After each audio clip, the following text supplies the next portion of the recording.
Other things, other examples. Importance of hadith we've mentioned. Importance of fiqh.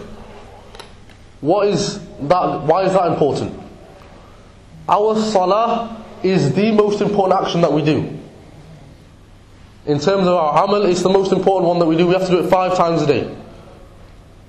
So much so that 3 out of the 4 fuqaha, Imam Malik, Imam Shafi'i and Imam Ahmad ibn Hanbal, they said he who does not perform his 5 salawat, then he has been taken out of the religion of Islam.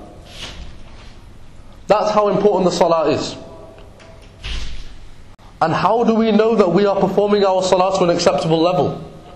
How do we know that we are hitting all the criteria of our salah? The only way to do that is to study the fiqh of salah. The way Imam Abu Hanifa, for most of us, rahimahullah, understood from the sunnah how to perform your salah correctly.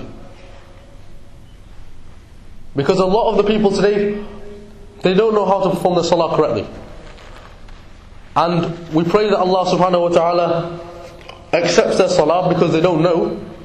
But we don't have an excuse not to know. We should go and try and find out how to perform our salah to an acceptable level.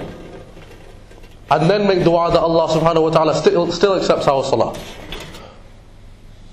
There are so many things that people don't know are vital components of the salah, and they still don't do them because they don't know. So the fiqh is also a very, very important thing. Rasulullah said, there will be a man who will pray for 50 years of his life and not one of those salah will be accepted. Na'udhu billah. Astaghfirullah. Not one of those salah will be accepted. Why? Because he's not performed it in the correct way. And so learning about how our salah should be performed is a vital part of our deen.